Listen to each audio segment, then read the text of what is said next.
যে ছোট বিড়ালটা আমার কাছে থাকতো, সেই মিনুমা আসার বাচ্চা নিয়ে আসার পর সে ঘর ছেড়ে চলে যায়। মোটামুটি 5 থেকে 6 মাস সে আমার ঘরে যায় না। তো হঠাৎ দেখতে পাচ্ছি যে সে এই দিক থেকে আসে। তো 2 দিন ধরে তাকে আমি ডেকে খাবার দিচ্ছি, কিন্তু আমার মনে হচ্ছে সে এখানে বেবি দিয়েছে এই গ্যারেজের ভেতরে। তো দেখা যাক, আজকে ওকে ডাকছি আর ওর বাচ্চাগুলো আনার চেষ্টা করব, দেখি আসে কিনা। ছোটু, ছোটু, ছোটু, ছোটু আয়, ছোটু, ছোটু আয়,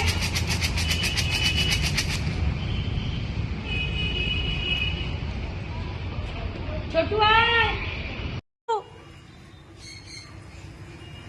ছোটু আয়,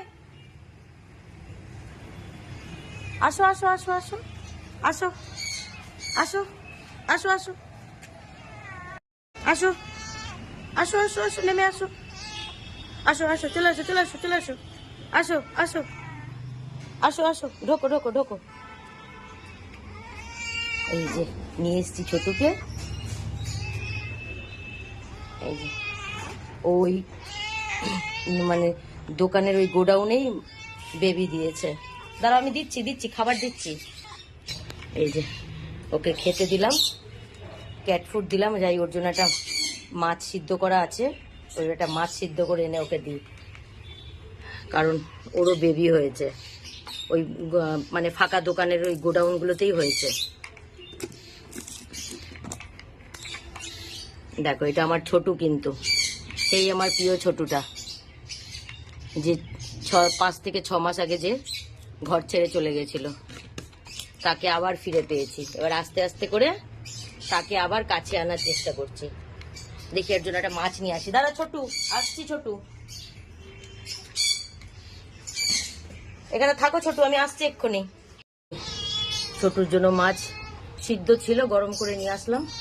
দাঁড়াও, দেবো তো, কতদিন ঠিক মতো খায় না গো, যে শুধু মাছ ছাড়া কিচ্ছু খেত না। ওকে মাছের সাথে 1 ফোঁটাও যদি আমি ভাত মিশিয়ে দিতাম, ও সেটা খেত না।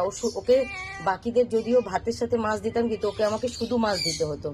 তো দেখো, আজকে 6 মাস থেকে বাইরে ও কিভাবে বেঁচে আছে ভগবান জানে। খুব রোগা হয়ে গেছে, মানে ও শরীরে হাত দিলে মানে কোনো মানে যে মাংস নেই, খালি হাড়। কি হয়েছে ছোটু? তারপর আবার তো বাচ্চা দিয়েছে, খিদে তো পাবেই।